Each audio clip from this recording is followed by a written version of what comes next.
మరి సమయం ఇచ్చిన మరి దైవజనులకి, మరి కూడి వచ్చిన విశ్వాసులకి, మరి నాన్నగారి ద్వారా నేను ఇక్కడికి రావడం జరిగింది.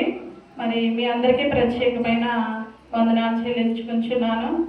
మరి ప్రార్థన చేసుకుందామని చిన్న ప్రార్థన. మహాపరిషుద్ధుడు, మహాగణుడు, మహోన్నతుడు, మా పరలోకపు తండ్రి, నీ ఘనమైన నామానికి స్తుతులు వందనాలయ్యా. ఇంతవరకు సహోదరులందరూ కూడి పాటల ద్వారా, వాక్యం ద్వారా నేను స్తుతించి గణపరిచారునైనా. నన్ను గణపరిచి వారు నేను గణపరుస్తానన్నావు తండ్రి. నీకే స్తుతి వందనాలు. దీని దాసరాలైనా నన్ను కూడా ఈ సమయానికి తోడుకుని వచ్చి ఇక్కడ నిలబెట్టిన విధానాన్ని బట్టి స్తుతులు వందనాలు. ఈ సిలువ చాటున మరుగుపరిచి నీ ఆత్మ చేత, నీ జ్ఞానం చేత మీరే మాట్లాడి మహిమ పొందమని యేసు పరిశుద్ధ నామమున అడిగి వేడుకొంచున్నాను తండ్రి. ఆమేన్. మీరు మరొకసారి మీ అందరికీ వందనాలండి. మాది పెనుమంచిలి గ్రామం, ఆచండ దగ్గర పెనుమంచిలి గ్రామం అండి. మరి మా ఆయన గారు అయితే ఇక్కడ 20 సంవత్సరాల నుంచి పనిచేస్తున్నారు. పెనుమంచిలి గ్రామంలో మాకు సంఘం ఉంది. మా మామయ్య గారు పాస్టర్ గారు అండి. మరి నేను, నా పిల్లలు, నా భర్త మేము సంఘం చూసుకుంటాము. నేను మా పిల్లలు విజిటింగ్ మీద ఇక్కడికి రావడం జరిగిందండి. 4 నెలలు 5 నెలలు అలా అవుతుంది. చిన్న కుమారుడు అయితే ఇంటికి వెళ్ళాడు, బీటెక్ చదువుతున్నాడు. పెద్ద బాబు నేను ఇక్కడ ఉన్నామండి. వెళ్ళడానికి మరి మీరు సిద్ధంగా ఉన్నాము. దేవుని కృపను బట్టి మరి దేవుడు అనేకమైన మందిరాలకు మమ్మల్ని తీసుకువెళ్ళి అక్కడ మరి వాక్యం ద్వారా మరి దేవుని మాటలకు వివరించడానికి ఈ దీనిరాలకి మరి ఎంతో అవకాశం ఇచ్చాడు. దేవుని నామకే మహిమ స్తుతులు వందనాలు చెల్లించుకుంటున్నాను. ముందుగా చిన్న సాక్ష్యం చెప్తానండి. మరి మేము విజిటింగ్ మీద వచ్చాము. మరి గడిచిన 1వ తారీఖున నా బిడ్డ అయితే ఇండియా దేశం వెళ్ళాలండి. 4 రోజుల ముందే టికెట్ బుక్ చేసుకున్నాము. అయితే మరి టికెట్ 2 సార్లు టైమింగ్స్ మారింది. మరి 3వసారి కూడా మార్చారంటండి. మేము చూసుకోలేదు. 6:30కి అనేసి మేము సిద్ధపడుచున్నాము. ప్రొద్దుట లేచి మరి సడన్గా ఫోన్ చూసుకునేటప్పటికి 11:30 అని తెలిసి మేము తొందరగా మరి ఎయిర్పోర్ట్కి వెళ్ళినప్పుడు 20 నిమిషాలు మరి సమయంలో ఫ్లైట్ మరి వెళ్ళిపోవడం జరిగింది, క్యాన్సిల్ అయిపోయింది. మరి మేమైతే చాలా బాధపడ్డాము. టికెట్ ఆఫీస్కి వెళ్ళి అడిగినప్పుడు మా చిన్న అబ్బాయి బుక్ చేశాడండి. మరి డబ్బులు వేస్ట్ అయిపోతాయి, ఫ్లైట్ మిస్ అయిపోయిందమ్మా, మరి ఇంకా మనము ఎవరిని అడిగినా ఏమి చేయలేరు అనేసి అన్నాడు మా బాబు. మరి ఆఫీస్కి వెళ్ళి అడిగినప్పుడు మరి వాళ్ళు కూడా అన్నారు మీదే మిస్టేక్ అమ్మా అనేసి మాట్లాడారు. మా ఆయన గారు మాట్లాడారు. మరి మాట్లాడిన తర్వాత మరి సాయంకాలం ముందు ఫ్లైట్ మీరు వెళ్తారేమో చెప్పండి అంటే అప్పుడు కూడా సమయం సరిపోదు, మరి డేట్ చెప్పండి మీకు ఎప్పుడు కావాలో అనేసి అన్నప్పుడు మరి 8వ తారీఖున ఫ్లైట్ ఉంది, మరి బుక్ చేయమంటారా అన్నప్పుడు మరి 8వ తారీఖున బుక్ అయిందండి. అయితే నా బిడ్డకి మరి 1వ తారీఖునే వీసా అయిపోతుంది. ఇప్పటికి చాలాసార్లు ఎక్స్టెన్షన్ జరిగింది. అయితే చాలామంది అన్నారు టికెట్ బుక్ చేసేసుకున్నారు, తర్వాత ఏమో ఫ్లైట్లు కూడా అన్నీ తెచ్చుకున్నాయి కాబట్టి ఇంకా ఎక్స్టెన్షన్ జరగదు, మీరు ఈ 8 రోజులు కూడా మీరు రోజుకి 10 దినాలు చెప్పిన మరి డబ్బులు కట్టవలసి ఉంటుంది అనేసి చెప్పారు తెలిసిన వాళ్ళు చాలామంది. మరి మేమైతే నేను, నా భర్త, నా బిడ్డ అయితే చాలా కలవరం చెందాము. అయితే మరి మా ఆయన గారు అయితే ఎక్స్టెన్షన్ జరుగుతుందని నైట్ అంతా ఫోన్ ఎట్టుకుని చూస్తున్నారు. 1 గంటకి 12 గంటలకి అలాగే ఫోన్ ఎట్టుకుని చూస్తున్నారు. పర్లేదులే లేకపోతే వెళ్ళి డబ్బులు పట్టుకుని వెళ్ళి ప్రొద్దుట వెళ్ళి నేను యాక్టివేషన్ చేయించాననేసి అన్నారు. నేనైతే ఏంటైనా మాకు ఈ శోధన మరి మీలో మేము యథార్థంగా జీవిస్తున్నాము, నేను ఈ శోధన నుంచి మమ్మల్ని తప్పించండి అనేసి నేనైతే లేచి నేను ప్రార్థన చేసుకుంటున్నాను. ఆయన ఫోన్ చూసుకుంటున్నారు. అలా జరుగుతుంది. ఇంకా మా ఆయన గారితో చెప్పాను మీరు టెన్షన్ పడకండి, ఏదైనా దేవుని చిత్తము ప్రార్థన చేసుకుందాం, దేవుడు గొప్ప కార్యం చేస్తాడని మేము పడుకున్నాము. మళ్ళీ తెల్లారి చూసినప్పటికీ మరి ఫోన్లో చూసినప్పటికీ బిడ్డకి మరి ఇంకొక 4 రోజులు మరి పొడిగించారండి. దేవుని నామానికే మహిమ వందనాలు. మరి దేవునికి సమస్తము సాధ్యమే, ఆయనకి అసాధ్యమైనది ఏది లేదు. మరి టికెట్ విషయంలో కూడా దేవుడు మరి మేము డబ్బులు కట్టకుండానే మరి మళ్ళా ఫ్రీగా టికెట్ వచ్చింది. మరి తర్వాత బిడ్డకి మరి టైం అయిపోతుంది, ఎలాగా డబ్బులు కట్టవలసి ఉంటుందని దేవుని సన్నిధిలో మొరపెట్టినప్పుడు దేవుడు ఆ విషయంలో కూడా గొప్ప కార్యం చేశాడు. మరి ఆయన నమ్ముకున్న బిడ్డలను ఆయన ఎన్నడూ సిగ్గుపడనివ్వడండి. నిజముగా మొరపెట్టే వారికి నేను సమీపంగా ఉన్నానని ఆయన మనకి వాగ్దానం చేశాడు కాబట్టి మనకి ఏ కష్టంలో ఉన్నా కానీ, ఏ బాధలో ఉన్నా కానీ, ఏ ఇరుకులో ఉన్నా కానీ మనము దేవుని సన్నిధిలో మన హృదయాలు కుమ్మరించినప్పుడు తప్పకుండా మనకి జవాబు వస్తుందండి. ఎందుకంటే మన దేవుడు జీవము కలిగిన దేవుడు. ఈ లోకంలో చూసినప్పుడు ఎంతో మంది దేవుడు కాని దేవుడిని అందరూ ఆరాధిస్తున్నారు. మనమైతే మన కోసం మనం పొందవలసిన శిక్షను, మనం పొందవలసిన అవమానాన్ని ఆయన మరి ఈ లోకానికి వచ్చి నీ కోసం, నా కోసం, మన అందరి కోసం సిలువలో ప్రాణాన్ని ఇచ్చి రక్తాన్ని చిందించి మరి ఎంతో మరి ఆయన ప్రేమను చూపించారు. మరి వాక్యము అందరికీ తెలుసు కదండి. దేవుడు లోకమును ఎంతో ప్రేమించను. ఎంతో అంటే మాటల్లో చెప్పలేము మనము. కానీ మనము ఈ లోకంలో మనల్ని ఎవరన్నా మన భర్త ద్వారా, బిడ్డల ద్వారా ప్రేమించినప్పుడు ప్రేమిస్తున్నామని చెప్తారు. కానీ దేవుడు తన ప్రేమను మన పట్ల ఎలా వెల్లడి చేశాడంటే తన రక్తం కారునంతగా, మరి తన ప్రాణం ఇచ్చినంతగా. మరి ఈ లోకంలో ఎవరు మన కోసం ప్రాణాలు ఇవ్వరు. కానీ దేవుడైతే మరి తన కుమారుని లోకానికి పంపించి మరి బలిగా గొర్రె పిల్లని ఎలా అయితే బలి చేస్తారో అలాగే మన అందరి పాపాల కోసము మరి సిలువలో బలి చేశారండి. కాబట్టి మనము ఎలా ఉండాలంటే మరి మొన్నటి దినాల్లో చూసుకున్నప్పుడు బక్రీద్ పండుగ జరిగింది ఇక్కడ. అయితే మరి గొర్రెల్ని వాళ్ళు బలించుకుని వాళ్ళ పాపాలకి పరిహారం చేసేసుకునే వాళ్ళు. మరి అంత ఖరీదైన గొర్రెలు మనము తీసుకెళ్ళి మన పాపాల కోసము మనము వేలు లక్షలు పెట్టి కొనుక్కుని మనం బలి ఇవ్వగలుగుతాం. అంత సామర్థ్యం మనకుందా? లేదు. కానీ అంత మన స్థితి మనకు లేకుండా మరి ఆయనే తన ప్రాణాన్ని ఒక గొర్రెగా మరి సిలువలో బలి ఇచ్చేశాడు దేవుడు. కాబట్టి ఆయన చేసిన సిలువ త్యాగాన్ని, ఆయన చూపిన ప్రేమను మనము గుర్తెరిగే వారుగా ఉండాలి. ఆయన ప్రేమ శాశ్వతమైనదండి. ఆయన అంటున్నాడు కదా, శాశ్వతమైన ప్రేమతో నేను ప్రేమిస్తున్నాను, విడువక నీ ఎడల జాలి చూపుచున్నాను అంటాడు. కేవలము జాలండి. ఎంతో మంది గొప్ప వాళ్ళు ఈ సమయాన్ని చూడలేకపోతున్నారు. మరి మొన్నటి నేను చూసినట్లయితే ఎయిర్పోర్ట్ లో చూడండి ఎంతమంది గాయాలు పడి ఎంత వేదనగా ఉన్నారు చూడండి. దేవుడు సురక్షితంగా మరి మీ గ్రామాలను విడిచి ఈ దేశంలోకి తీసుకుని వచ్చి క్షేమంగాను ఆరోగ్యంగాను చక్కగా మీరు మీ స్థలాల్లో పని చేసుకుంటూ మరి దేవుని సన్నిధానికి మందిరానికి వచ్చి దేవుడు ఆరాధించుకోవడానికి మీకు ఈ సమయాన్ని తరుణాన్ని ఇచ్చాడంటే మీరు దేవునికి ఎంతో కృతజ్ఞులై ఉండాలండి. మరి ఎంతో విధేయులుగా ఉండాలి. ఈ సమయాన్ని చూడలేకపోయిన వారు చాలా మంది ఉన్నారు. గొప్ప వాళ్ళు, మరి డబ్బున్న వాళ్ళు, బలమున్న వాళ్ళు, అధికారులు ఈ సమయాన్ని పొందలేకపోతున్నారు. కానీ ఎట్టి యోగ్యత లేని వారమైన మనల్ని ఈ సమయాన్ని నిమిత్తం ఏర్పరచుకున్నాడంటే నేను చాలా ధన్యుణ్ణి, నేను చాలా ధన్యవంతురాలని మనం విశ్వసించాలి, నమ్మాలి. మరి వాక్యం చెప్తుంది కదా, యెహోవా తమకు దేవుడు గల జనులు ధన్యులు. మరి యేసుక్రీస్తు కూడా కొండ మీద వాక్యము చెప్పేటప్పుడు మరి ధన్యతలు చెప్పారు కదా, ఆత్మ విషయమై దీనులైన వారు ధన్యులు, పరలోక రాజ్యము వారిది అనేసి అక్కడ చాలా ధన్యతలు. మరి దుఃఖపడి వారు ధన్యులు, వారు వాదార్చబడుతురు, సమాధాన పరచు వారు ధన్యులు వారు మరి అనేసి అనేకమైన వాక్యాల ద్వారా దేవుడు మనతోటి మరి ఆయన వాక్యం ద్వారా మనందరితోటి మాట్లాడుచున్నాడండి. మనం కష్టంలో ఉన్నప్పుడు, బాధలో ఉన్నప్పుడు, ఏ స్థితిలో ఉన్న వాక్యం ద్వారా మనకు ఎంతో ఆదరణ, ఎంతో ఊరట, ఎంతో బలము. మరి కాబట్టి ఆ వాక్యము మరి ఆ వాక్యాన్ని మనము వినాలని వారిగా మనల్ని మనం మోసపుచ్చుకోకుండా మరి అనేకమైన దైవజనుల ద్వారా మీరు వినిచున్నారు. ఇక్కడ చాలా మంది దైవజనులు ఉన్నారు. మరి అనేకమైన వాక్యాలు మీరు వింటున్నారు.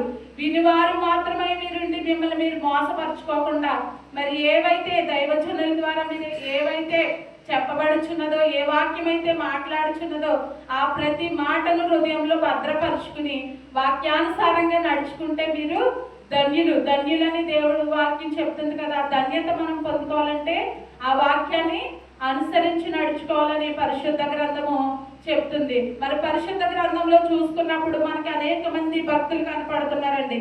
అనేక మంది మరి మాదిరికరంగా మనకి కనబడతా ఉన్నారు పరిశుద్ధ గ్రంథం నుంచి. మరి దానియేలు గ్రంథంలో మనం చూసుకుందామండి. దానియేలు గ్రంథము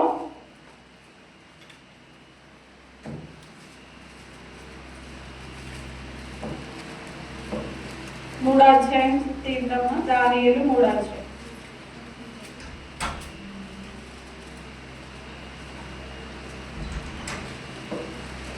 అది దానియేలు మూడో అధ్యాయంలో 6వ వచనంలో కూడా మనకి భక్తులు అక్కడ ప్రధానమైన వారు కనపడుతూ ఉంటారు.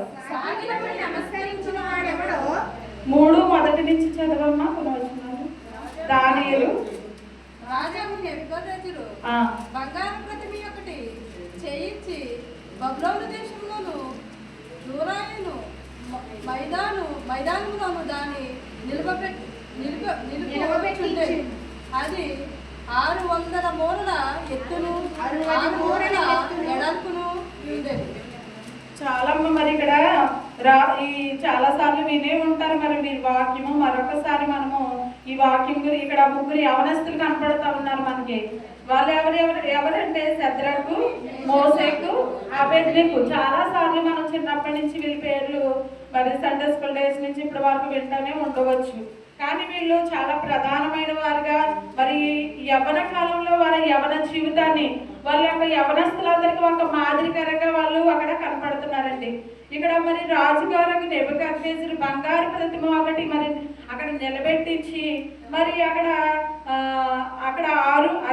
6 మూరల ఎత్తును 6 మూరల వెడల్పున ఉండెను. మరి ఆ రాజు సేనాధిపతులను, సంస్థానాధిపతులను, మంత్రులను, ఖజానాదారులను, ధర్మశాస్త్ర మరి అక్కడ ఉన్న ప్రతి ఒక్కరిని ఆయన పిలిపించి మరి ఒక బంగారు ప్రతిమ అంటే ఒక విగ్రహము మరి అక్కడ పెట్టించి మొత్తం అక్కడ అందరికి సాటింపు వేయించాడు. ఈ దేవతను మీరు పూజించాలి, సాగిలపడాలి. మరి 3వ అధ్యాయం 10వ వచనం చదవండి అమ్మా.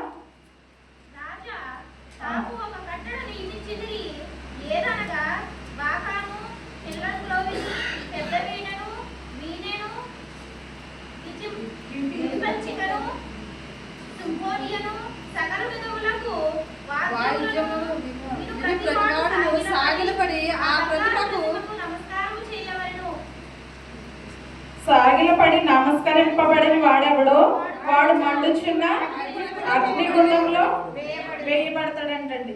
ఎవరైతే మరి సాగిల పడకుండా ఆ ప్రతిమకి ఎవరైతే సాగిల పడకుండా ఉంటాడో మరి వాడు అగ్నిగుండంలో వేయిస్తానని అక్కడ రాజు చాటింపు వేయించాడు. మరి ఈ 3 యూదులు బబులోను దేశంలో రాజకార్యములు విచారించేవారంటండి. రాజకార్యాలు విచారించడానికి అక్కడ నియమించినట్లుగా మనం చూస్తున్నాం. మరి ఆ మనుషులు మరి రాజ ఆజ్ఞకు భయపడకుండా మరి తమ దేవతను పూజించకుండా తమ నిలవబెట్టిన బంగారు ప్రతిమను మరి పూజించకుండా దేవునికి ఎంత విధేయత చూపించిన విధానం మనం చూసినప్పుడు మరి ఇక్కడ 14వ వచనంలో చూద్దామండి.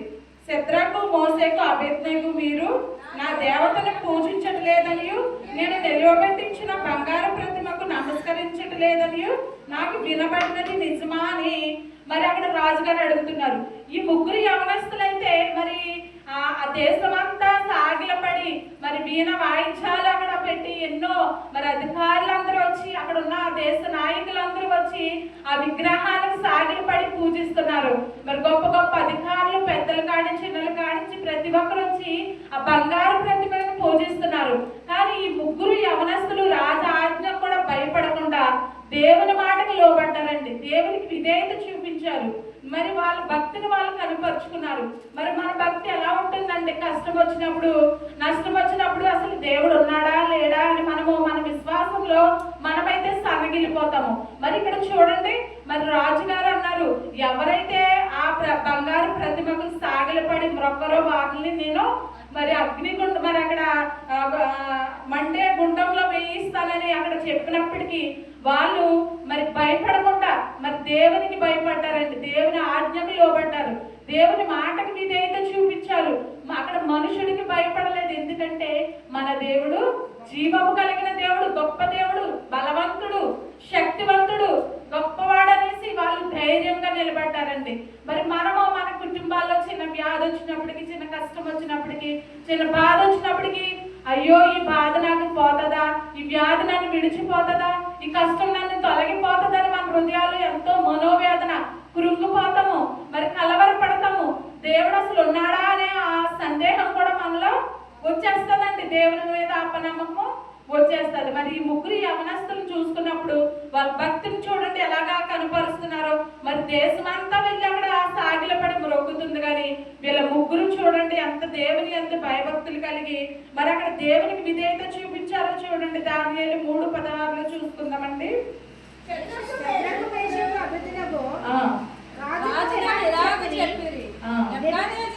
యూదుల గురించి నీకు ప్రత్యుత్తరం ఇయ్యవలెనన్న చింత మాకు లేదు. మేము సేవించుచున్న దేవుడు మండుచున్న ఈ వేడిమ గల ఈ అగ్నిగుండంలో నుండి తప్పించి సామర్థ్యుడు మరియు నీ వశము పడకుండా ఆయన మమ్మను రక్షించును. ఒకవేళ ఆయన రక్షింపకపోయినను రాజా నీ దేవతను మేము పూజింపమనియు నీవు నిలవబెట్టించిన బంగారు ప్రతిమకు నమస్కరింపమనియు తెలుసుకును. చూడండి వాళ్ళు ఎంత రాజుగారికి ఎంత ధైర్యంగా చెప్తున్నారో చూడండి. మనమైతే అంత ధైర్యం అనుకుందా? మన దేశంలో మన ఇండియా దేశంలో మరి ఇప్పుడు మోడీ గారు ప్రభుత్వం చూసినప్పుడు క్రైస్తవుల్ని చాలా ఇబ్బందులు పెడుతున్నారు. మరి చర్చిలు కోల్గొట్టేస్తున్నారు. మరి సరిగా మీటింగ్స్ పెట్టుకోనివ్వట్లేదు. మరి చాలా స్వతంత్రాన్ని కోల్పోతున్నారు. కానీ దేవుడు మరి ఇక్కడ మనము స్వతంత్రంగా ఈ దేశం కానీ దేశంలో ఈ రీతిగా దేవుని ఆరాధిస్తున్నామంటే, ఈ రీతిగా మహిమపరుచుకుంటున్నామంటే మనం ఎంత ధన్యవంతులమని మనం ఆలోచించాలి. మరి రాబోయే దినాల్లో దేవుని వాక్యం పొదువైపోతుందండి. ఇప్పుడైతే అనేకమైన దైవజనుల ద్వారా అనేకమైన స్వార్థమానములు మనం వింటున్నాము. కానీ విననాలని వారిగా చెవిటి వారిగా విని ఇక్కడే విడిచిపెట్టేసి బయటికి వెళ్ళిపోయి దులిపేస్తున్నాము. కానీ అటువంటి వారిగా ఉండకుండా వినిన ప్రతి ఒక్క మాటను మన హృదయంలో నాటింప చేసుకోవాలి, భద్రపరచుకోవాలి. నీ వాక్యము నా పాదములకు దీపము, నా త్రోవకు వెలుగైనదని మరి కీర్తనకారుడు చెప్తున్నాడు. కాబట్టి ఆయన వాక్యము మనకి వెలుగులో మరి చీకటిలో కాకుండా వెలుగులో నడిపించాలంటే మన త్రోవలు మన నడతలు ఎక్కడికి వెళ్తున్నాయో మనల్ని పరిశీలన చేసుకోవాలంటే మనం పాపపు త్రోవలో వెళ్తున్నామా లేకపోతే నీతి మార్గంలో నడుస్తున్నామని దినదినము మనల్ని పరిశోధించుకోవాలి, పరీక్షించుకోవాలి.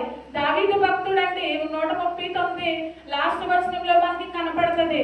దేవా నన్ను పరీక్షించు నీకు ఆయాసకరమైన మార్గం నాయందేమో తీసివేయని ప్రతి దినము తన హృదయాన్ని పరీక్షించుకున్నాడంట. మరి ఇప్పుడు మన హృదయం ఎలా ఉంది? అవిశ్వాసంతో నిండి ఉందా? విశ్వాసంతో నిండి ఉందా?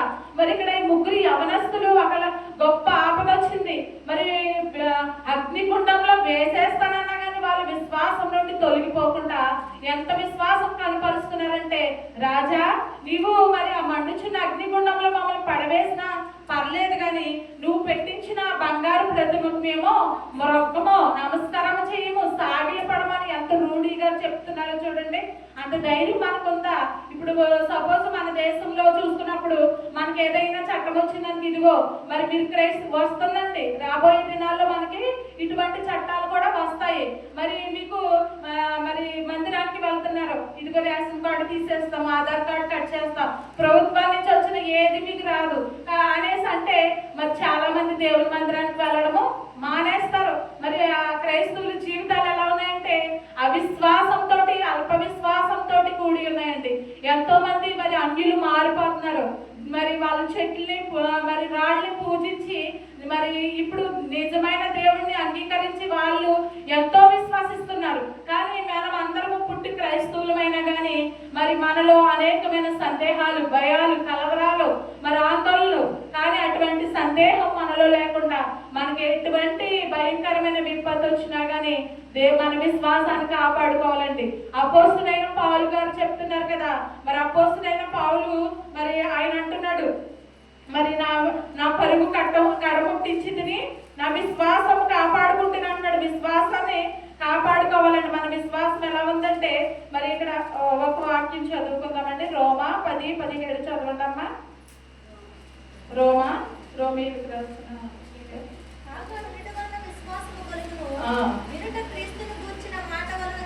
చాలా వినుట వలన విశ్వాసము కలగంటే ఏమి వినాలంటే మనము రోజు దేవుని మాటలు వినాలి. వినుట వలన ఏమొస్తుంది? మనకి విశ్వాసం కలుగుతుంది. మరి మన విశ్వాసాన్ని మనం ఎలా కాపాడుకోవాలి? ఇక్కడ భయంకరమైన ఆపద ఉపద్రవం వచ్చినప్పుడు వాళ్ళ విశ్వాసాన్ని ఎలా కాపాడుకుంటున్నారో, జీవం కలిగిన దేవుడు తప్పిస్తాడు, నన్ను తప్పిస్తాడు, ఈ కీడు నుంచి తప్పిస్తాడు, ఈ అపాయం నుంచి తప్పిస్తాడు అని మరి మనము రాబోయే దినాల్లో మన విశ్వాసాన్ని ఎలా కాపాడుకోవాలంటే దేవుని వాక్యం వినాలండి. దేవుని మాటలు మన హృదయంలో భద్రపరచుకోవాలి. వినుట వలన మరి అనేకమైన మాటలు మనం వింటున్నాం కానీ విసుగు చెందకుండా మరి ఏ దైవజనుడి ద్వారా ఏ మాటలు వినబడుతున్నాయో అవన్నీ మనం విని మన హృదయంలో భద్రపరచుకోవాలి. ఎందుకంటే వినుట వలన విశ్వాసము కలుగుతుందంట. దేవుని గూర్చిన మాటలే మనం వినాలి. ఈ లోకంలో ఫోను మరి సోషల్ మీడియా వచ్చినప్పుడు ఫోన్ ద్వారా ఏం వింటున్నారు, ఏం చూస్తున్నారు, ఏం ఆలోచిస్తున్నారు, చిన్నపిల్లోడు మొదలుకొని ముసలివాడి వరకు మరి ఫోను అనే పాపంలో పడిపోయి అనే మరి తమ విశ్వాస జీవితాన్ని మరి చెడగొట్టుకుంటున్నారండి. మరి చెడ్డదాన్ని చూడకుండా నా కనులు నీ వైపు త్రిప్పివేయమని భక్తుడు ప్రార్థిస్తున్నాడు. మరి మన కనులు చెడు చూస్తున్నాయా, మంచి చూస్తున్నాయా? మరి మనము మన కనులను మంచిగా కాపాడుకోవాలి. మరి మన నోరు ఏం మాట్లాడుతుంది? మరి చెడ్డదాన్ని పలుకకుండా మరి మంచి దినాలు చూడగోరువాడు ఎలా ఉండాలంటే 34 అధ్యాయంలో మనకు కనపడుతుంది. మంచి దినాలు చూడగోరువాడు ఎలా ఉండాలంటే చెడ్డదాన్ని పలకకుండా తన నాలుకను, కపటమైన మాటలు పలకకుండా తన పెదవులు కాచుకోవాలంట. కీడు చేయట మాని మేలు చేయాలంటండి. సమాధానం వెతికి దాన్ని వెంటాడాలంట. సమాధానం ఎక్కడుందండి? మనసుల్లో ఒక మాట అనేటప్పటికి 10 మాటలు అనాలని ఎదురు దాడి చేసే స్వభావం మనది. మరి అంటే మరి సమాధానం పరుచు వారు ధన్యులు, వారు దేవుని కుమారులు అనబడుతులని మత్తయి సువార్త 5వ అధ్యాయంలో దేవుడు మరి చెప్తున్నాడు కదా. మరి సమాధానం మనలో ఉందా, లేకపోతే కలహాలు పుట్టించే వారిగా ఉన్నామా, కలతలు పుట్టించే వారిగా మనం ఉన్నామా? కాబట్టి మనం పరిశీలన చేసుకోవాలి. మంచి దినాలు చూడగోరువాడంట చెడ్డదాన్ని పలకకుండా తన నాలుగుని కాపాడుకోవాలంటండి. మరి చూడండి, భయంకరమైన దినాలు మనం చూస్తున్నాం. వాక్యం ద్వారా మరి చదువుకుంటున్నాము, దైవజనుల ద్వారా హెచ్చరికలు మనం వింటున్నాము. మరి భయంకరమైన దినాలు వస్తాయని ముందే పరిశుద్ధ గ్రంథంలో వాక్యం రాయబడి ఉన్నది. అంచె దినాలు, అపాయకరమైన దినాలు వస్తాయని మరి రాయబడి ఉన్నదండి. మరి తిమోతి రాసిన రెండవ పత్రికలో కనపడుతుందండి మనకి. 2వ పత్రిక తిమోతి 4వ అధ్యాయం 7వ వచనంలో చూడండి అమ్మా.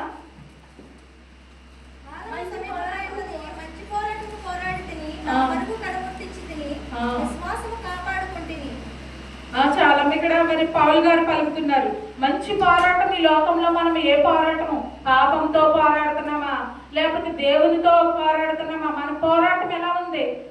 ఎటు ఉంది? ఎటు వెళ్తుంది? మన గురి ఎటు వెళ్తుంది?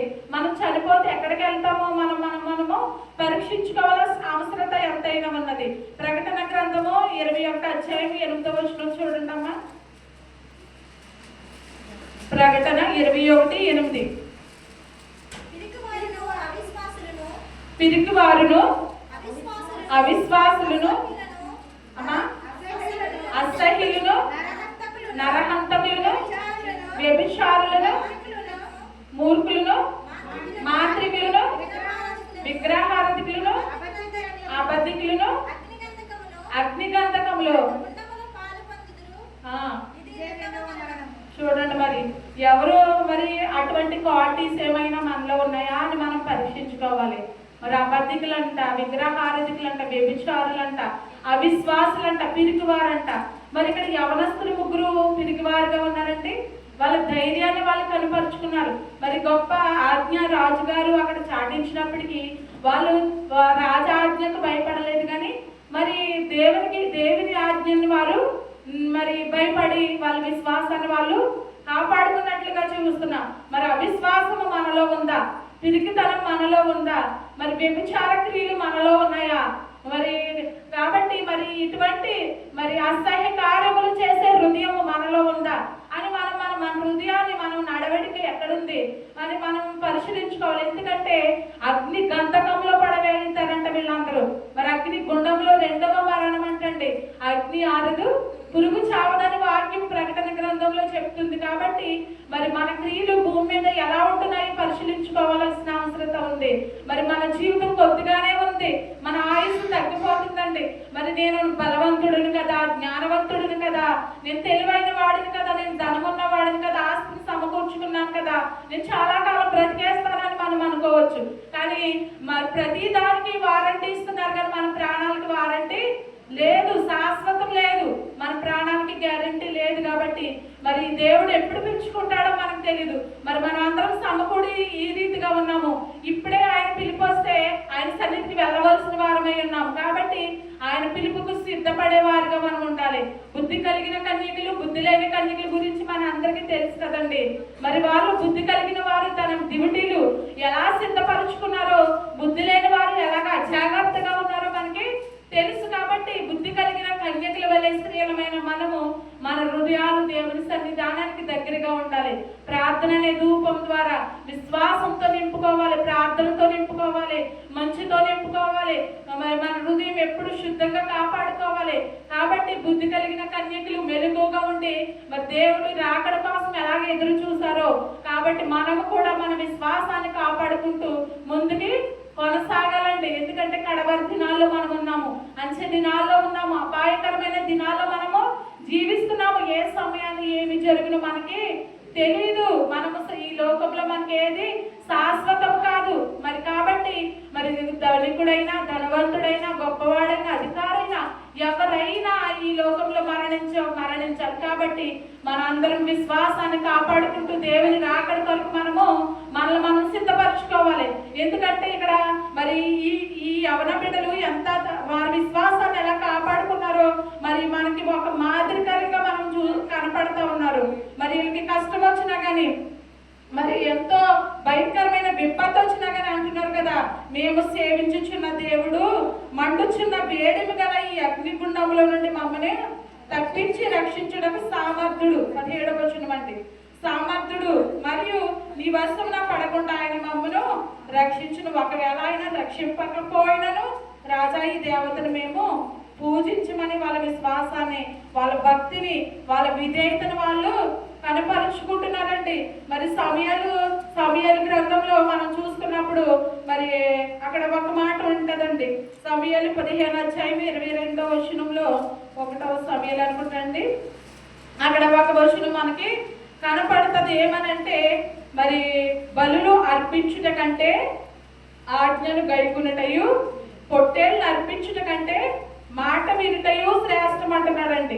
మరి మనము దేవునికి మన దహన బలులు, మన కానుకలు, మన అర్పణలు మనమే అయి కాదండి. దేవుడు మరి అడిగేది మనకున్నవి, మన డబ్బు, మన బంగారము, మన ఆస్తిపాస్తులు ఆయన ఏమీ ఆశించట్లేదు, అడగట్లేదండి. ఆయన కేవలం ఏం అడుగుతున్నాడు ఇక్కడ, బలులు అర్పించుట కంటే ఆజ్ఞను గైకొనుటయు, పొట్టేళ్ళు అర్పించుట కంటే మాట వినుటయు శ్రేష్టం అంటండి. కాబట్టి మనం ఎలా ఉండాలి? ఆయన ఇక్కడ ఈ భక్తులు, ఈ శద్రకు, మోషేకు, అబేద్నెగోకు వాళ్ళు దేవుని ఆజ్ఞను గైకొన్నారు. మరి మనము దేవుని ఆజ్ఞను గైకుంటున్నామా, లేకపోతే తిరస్కరిస్తున్నామా? దేవుని మాటలు పక్కన పెట్టేసి మన ఇష్టానుసారంగా జీవిస్తున్నామా అని మనము పరిశీలించుకోవాలన్నమాట. మరి మాట వినుటయు శ్రేష్టం అంటండి. దేవుని మాట మనం వింటున్నామా, లేకపోతే అవిధేయులుగా జీవిస్తున్నామా అని మనం పరీక్షించుకోవాలంట. కాబట్టి దేవుని మాట వినేవారిగా మనం జీవించాలి. దినవృత్తాంతములు 7:14లో ఒక మాట కనపడుతుందండి. దినవృత్తాంతములు 7వ అధ్యాయము 14వ వచనం, నా పేరు పెట్టబడిన నా జనులు తమ్ము తాము తగ్గించుకుని ప్రార్థన చేసి నన్ను వెతికి తమ చెడు మార్గమును విడిచిన ఎడల ఆకాశము నుండి వారి ప్రార్థన విని వారి పాపములు క్షమించి వారి దేశమును స్వస్థపరచుదును. మరి నా పేరు పెట్టబడిన నా జనులు తమ్మును తాము తగ్గించుకుని ప్రార్థన చేసి నన్ను వెతికిన ఎడల వెతకమంటున్నాడు. మరి ఆయన పేరు పెట్టుకున్న క్రైస్తవులము, దేవుని సన్నిధికి వచ్చిన మరి దేవుని నమ్ముకున్న బిడ్డలమని చెప్పుకుంటున్న మనము మన నడవడికి ఎలా ఉంటుంది? మరి అన్ని జనులకి మరి హేళన చేసే విధంగా మనం ఉంటున్నామా? మరి ఇదిగో క్రైస్తవులు ఇలా ఉంటున్నారు, మరి దేవుని ఎంతగానో ఆరాధించేస్తున్నారు, మరి ఎలా ఉంటున్నారు అలా ఉంటున్నారని మన వలన దేవుని నామం దూషింపబడుతుందా, ద్వేషింపబడుతుందా, మహిమపరచబడుతుందా? దాన్ని మనము పరిశీలించుకోవాలండి. ఎందుకంటే నా పేరు పెట్టబడిన నా జనులు ఎలా ఉండాలంటున్నాడంటే తమ్మును తాము తగ్గించుకోవాలంటే, తగ్గింపు స్వభావం ఉందా మనలో? తను తాను తగ్గించుకున్న వాడే హెచ్చింపబడనని వాక్యం చెప్తుంది. తగ్గింపు స్వభావం మనలో ఉండినట్లు మరి దేవుడు ఎంత తగ్గించుకున్నాడంటే యేసుక్రీస్తు సిలువ మరణము పొందినంతగా తండ్రి విధేయత, తను తాను తగ్గించుకున్నాడు. మరి మనలో తగ్గింపు స్వభావం ఉందా? లేకపోతే నేను చాలా అందమైన దాన్ని, తెలివైన దాన్ని, చాలా డబ్బులు సంపాదిస్తున్నాను, జ్ఞానవంతుడిని, బలవంతుడిని, చాలా ఆస్తులు సమకూర్చుకుంటున్నానని విర్రవీగుచున్నామా అని మనము పరీక్షించుకోవాలి. దేవుని సన్నిధిలో నా హృదయం ఎలా ఉంది, నా ప్రవర్తన ఎలా ఉంది, నా తీరు ఎలా ఉంది, నా నడత ఎలా ఉంది, నేను దేవునికి ప్రీతికరమైన జీవితం జీవిస్తున్నానా, లేకపోతే ఆయనకి ఆయాసం కలిగించేవారుగా మరలా ఆయన గాయాలు రేపుచున్నానా అని మనము పరీక్షించుకోవాలి. మన ప్రవర్తన సరి చేసుకోవాలి. దేవుడి లోకంలోకి వచ్చి మన కోసం మనం పొందవలసిన శిక్షను మనందరి కోసం ఆయన పొందాడు. మన అవమానమును ఉమ్మ వేసినా కానీ ఆయన తుడుచుకున్నాడు. ఆయన ఎంత తగ్గింపు చూపించాడో చూడండి. ఆయన తలపైన ముండ్ల కిరీటం పెట్టినా కానీ ఆయన సహించుకున్నాడు. మరి కాబట్టి మనలో ఆ తగ్గింపు స్వభావం ఉందా, ఆ తగ్గింపు హృదయం ఉందా అని మనం పరిశీలించుకోవాలి. ఈ లోకంలో మనుషులు గొప్పలు, మనకి అనవసరమైన ఈ లోకంలో అధికారాలు అవన్నీ మనకి కాదు. దేవుని సన్నిధిలో నేను ఎంత పరిశుద్ధంగా జీవిస్తున్నాను, నీతిగా బ్రతుకుతున్నాను, అక్రమము చేయి వాళ్ళారా నా యుద్ధ నుండి తొలగిపోడు అంటున్నాడు ఆయన. కాబట్టి అక్రమము చేసే వారుగా మనం ఉంటున్నామా, లేకపోతే దేవుని ఆజ్ఞను గైకునే వారుగా మనం ఉంటున్నామా? మరి ఈ యవనస్తులు వారి విశ్వాసాన్ని ఎలా కనపరుచుకున్నారు? దేవుడు మమ్మల్ని రక్షించినా సరే, రక్షించకపోయినా సరే దేవుడిని మా దేవుడికి మేము లోబడి ఉంటాం, కానీ ఆ విగ్రహాన్ని మేము సాగిల పడము, మురక్కమని వారి విశ్వాసాన్ని కనపరుచుకున్నారు. మరి కనపరిచినప్పుడు ఆ రాజుకి ఎంతో కోపం వచ్చింది. మరి ఎంతో కోపంతో రగిలిపోయి ఏడింతలుగా అగ్ని ఇంకా ఎక్కువ ఉన్నదానికంటే రెట్టింపు చేసి మరి వాళ్ళు ముగ్గురిని కాళ్ళు చేతులు కట్టేసి మండుచున్న అగ్నిగుండంలో పడవేసేసినప్పుడు మరి నాలుగవ దూతగా దేవుడు వెళ్ళి కాపాడినట్లుగా మనకు తెలుసండి పరిశుద్ధ గ్రంథంలో. కాబట్టి మరి మనం చూసుకున్నప్పుడు దేవుని పరిశుద్ధ గ్రంథంలో మరి ఇక్కడ 25వ వచనం చూసుకుందామని 3 దానియేలు గ్రంథము. నేను ఈ నలుగురు మనుషులను బంధకములు లేక అగ్నిలో సంచరించుట చూచుచున్నాను, వారికి ఏ హాని ఏమీ కలగలేదు. 4వ వాని రూపము దేవదూత రూపమును పోలి ఉన్నదని వారికి ప్రత్యుత్తరం ఇచ్చి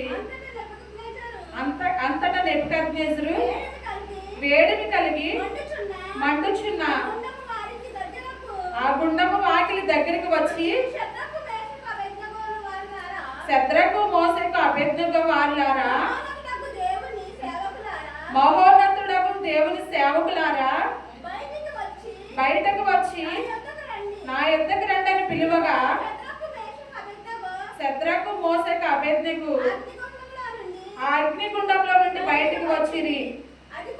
అధిపతులను, సేనాధిపతులను, సంస్థానాధిపతులను, రాజు యొక్క ప్రధాన మంత్రులను కూడి వచ్చి ఆ మనుషులను పరీక్షించి వారి శరీరము అగ్ని ఏ హాని చేయకుండుటయు, వారి తల వెంట్రుకలలో ఒకటైనను కాలిపోకుండుటయు, వారి వస్త్రములు చెడిపోకుండుటయు, అగ్ని వాసనైనను వారి దేహములకు తగలకుండుటయు చూచిరి. నెబుకద్నెజరు వీరి దేవుడు పూజాకరుడు, ఆయన తన దూతని పంపించి తనను ఆశ్రయించిన దాసులను రక్షించెను. వారు తమ దేవునికి కాక మరి ఏ దేవునికి నమస్కరింపకయు, ఏ దేవునికి సేవింపకయు ఉందుమని తమ దేహములను అప్పగించి రాజు యొక్క ఆజ్ఞను వ్యర్థపరిచిరి. కాగా నేను ఒక శాసనం నియమించి ఉన్నాను, ఏదనగా రక్షించుటకు సామర్థ్యుడకు దేవుడు కాక మరి ఏ దేవుడును లేడు. ఏ జనులలో గాని, రాష్ట్రంలో గాని, ఏ భాషల్లో గాని మాట్లాడే వారిలో గాని మరి శద్రకు మోషేకు అబేద్నెగో అను వారు దేవుడు ఎవడును దూషించును, వాడు తుత్తునీలుగా చేయబడును అనేసి మరి ఇక్కడ చూడండి. రాజు విశ్వసించినట్లుగా మరి విగ్రహాన్ని, అక్కడ బంగారు ప్రతిమను అక్కడ మురుక్కి మన దేశాందరికి ప్రకటించిన రాజు వాళ్ళ విశ్వాసాన్ని మరి ఎలాగా మారినట్లుగా చూస్తున్నాం చూడండి. మరి ఇందాక సహోదరులు చెప్పారు కదా, సమస్త జనులారా మరి సమస్త దేశములారా యెహోవాయే దేవుడని తెలుసుకుని ఆయనే మనల్ని పుట్టించును, ఆయనే మనము మేము గొర్రెలము, ఆయనే మన దేవుడు అనేసి మరి 100వ కీర్తనలో చదువుకున్నప్పుడు మరి అక్కడ కూడా వాళ్ళు చూడండి, మరి దైవజనుడు అక్కడ రాసిన కీర్తన మరి మనం చూసుకున్నప్పుడు మరి ఇక్కడ ఈ రాజు కూడా చూడండి అక్కడ అందరికీ మరి ఈ యవనస్తులు దేవుడే,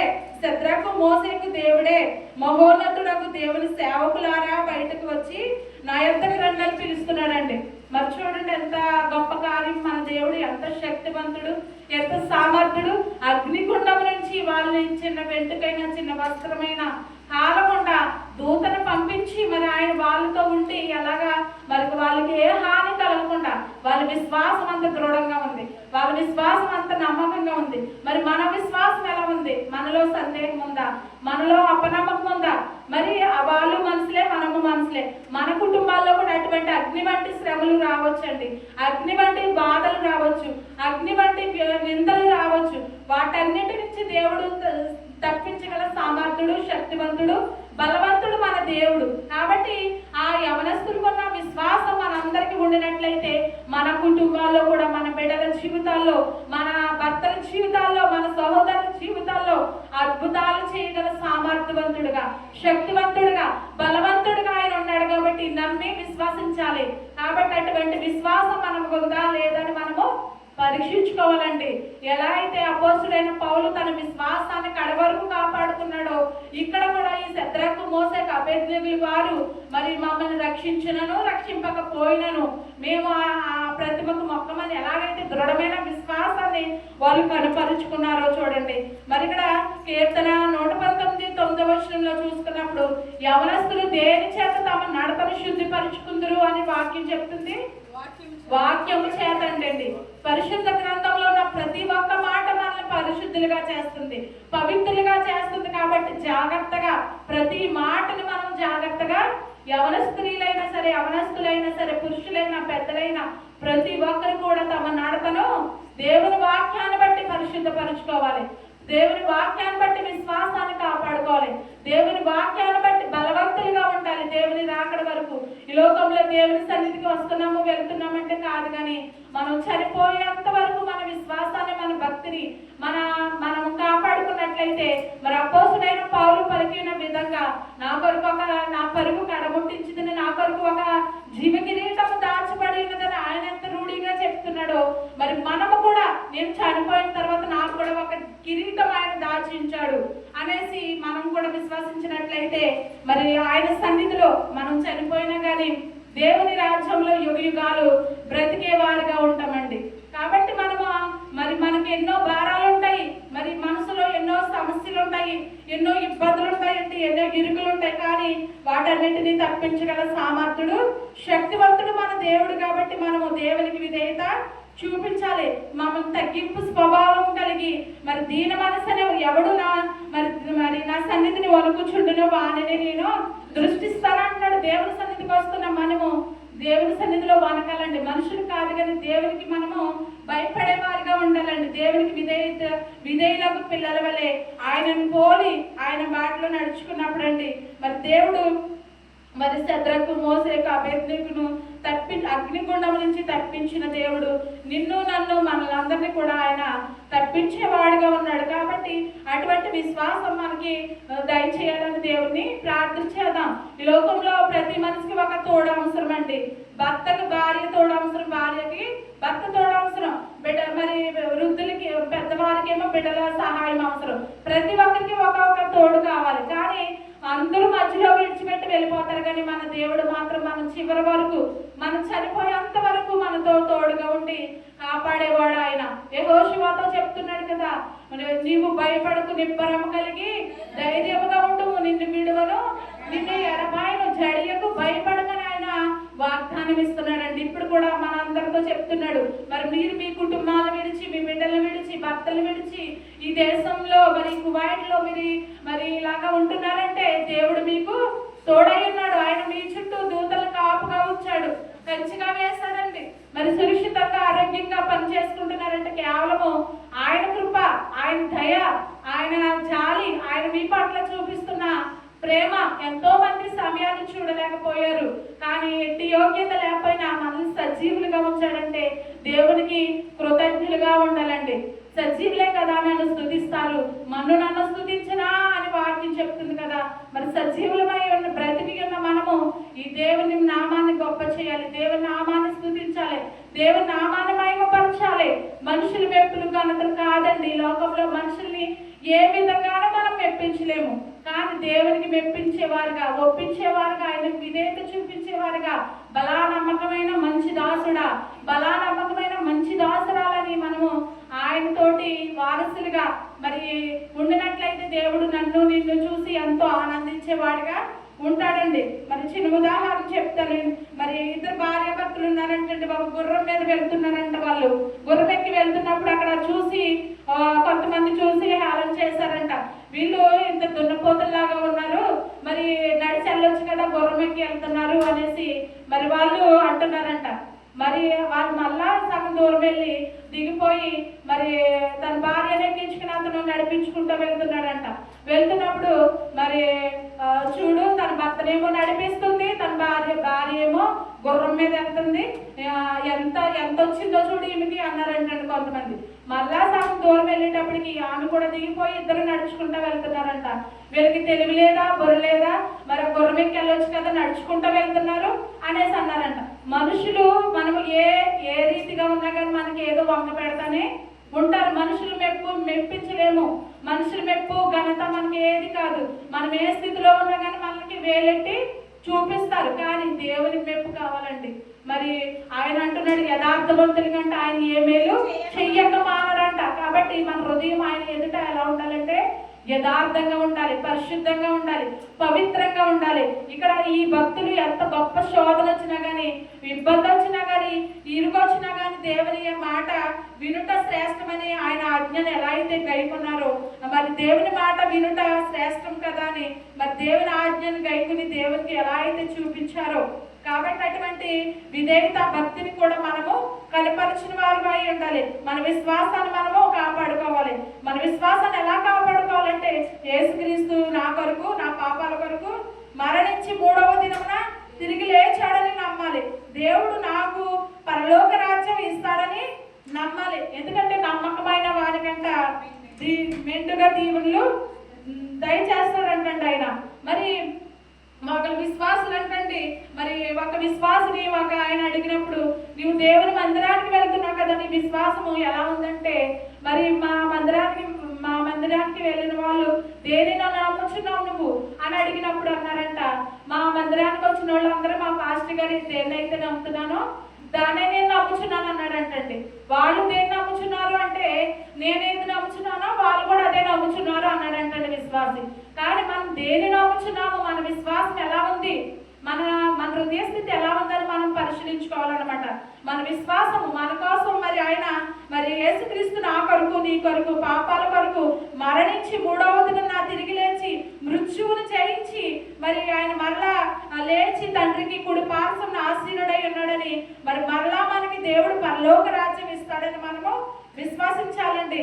ఎందుకంటే పరిశుద్ధ గ్రంథంలో అనేకమైన మాటలు మనకి చెప్తున్నాయి. మరి యెషయా గ్రంథంలో కూడా మరి 60:15 చెప్తుంది, నిన్ను శాశ్వత శోభాతిశయముగాను బహుతరములకు సంతోష కారణముగాను చేసేదని అంటుంది. కానీ ఆ వాక్యానుసారంగా ఆ వాక్యము, ఆ వాగ్దానాల్లో నా జీవితాల్లో, నీ జీవితాల్లో, మన అందరి జీవితాల్లో నెరవేర్చాలంటే మనందరం దేవుని యందు విశ్వాసం ఉంచేవారుగా ఉండాలి, దేవుని యందు నమ్మక ఉంచేవారుగా ఉండాలి. కాబట్టి మనందరము మన విశ్వాసాన్ని కాపాడుకుందాం, దేవునికి విధేయత చూపిద్దామండి. మరి ఇక్కడ ఈ శద్రకు, మోషేకు, అబేద్నెగో నుంచి ఎలా అయితే దేవుడు కాపాడాడో, నన్ను నిన్ను కూడా ప్రతి కష్టం నుంచి, ప్రతి బాధ నుంచి, ప్రతి ఇరుకు నుంచి, ప్రతి ఇబ్బంది నుంచి ఆయన మనల్ని తప్పించే సామర్థ్యుడిగా, శక్తివంతుడిగా ఉన్నాడు. అటువంటి విశ్వాసం మనందరం కలిగి దేవుని సన్నిధిలో మరి బుద్ధి కలిగిన కన్యకులు వెళ్ళే దేవుని సన్నిధిలో నిత్యము పోరాడదాము, విశ్వసిద్దాము, ప్రార్థిస్తాము. మరి లూదియా గురించి మనందరికీ తెలుసు. ఆవిడ అతూయతైన పట్టణస్తురాలు. మరి ఆవిడ ఎంతో దైవభక్తి కలిగి ఒక వ్యాపారం చేసుకుంటూ కూడా తన ఇంటి వారి రక్షణ కోసం ఎంతో మరి సిద్ధపడింది. తన ఇంటి రక్షణ కోసం ఆమె ఎంతో దైవభక్తి గల స్త్రీగా కొనియాడబడింది. స్త్రీలమైన మనము కూడా కొనియాడబడిన స్త్రీలుగా, దేవుని యందు భయభక్తులు కలిగిన స్త్రీ అంటండి కొనియాడబడుతుందంట. కాబట్టి దేవుని యందు భయము భక్తి కలిగి మన కుటుంబాలు క్షేమంగా ఆరోగ్యంగా ఆనందంగా ఉండాలంటే రేయి మొదటి జాబున లేచి నీళ్లు కుమ్మరించినట్లుగా మన హృదయాలు దేవుని సన్నిధిలో కుమ్మరించాలి. ఎందుకంటే భయంకరమైన దినాల్లో మనం ఉన్నాము. ఏ సమయంలో ఏమి జరుగునో తెలియదు. మనం క్షేమంగా ఉండాలన్నా, మన బిడ్డలు క్షేమంగా ఉండాలన్నా మరి మనం నిత్యము మన హృదయాలు అన్నావలే దేవుని సన్నిధిలో కుమ్మరించి ప్రార్థించాలండి. విసుగుపోకుండా, తొలగిపోకుండా, పరో రాజు వలె మన హృదయాలు కఠినం చేసుకోకుండా విశ్వాసంతో, విధేయతతోటి, భక్తితోటి, భయంతో దేవుని సన్నిధికి వస్తున్న మనము భయభక్తులు కలిగి గడగడా వణుకుచు ఆయన ఆజ్ఞలు గైకొనుచు ఆయన మాటలు వింటూ ఆయన ఆ మాటలు నెమరు వేసుకుంటూ మరి జీవించినట్లయితే మరి మనం ఫలించే ఒక మొక్క వలె దేవుడు మనల్ని అందరినీ ఆశీర్వదిస్తాడు. మంచి నేలను పడిన విత్తనాలు ఏ రీతిగా ఫలించాయి, అటువంటి ఫలించే జీవితాలు మరి నీకు మాకు మనందరికీ దయచేయమని అనుదినం ఆయన సన్నిధిలో ప్రార్థిద్దాం. ఈ కొద్ది మాటలు దేవుడు దీవించి ఆశీర్వదించును గాక.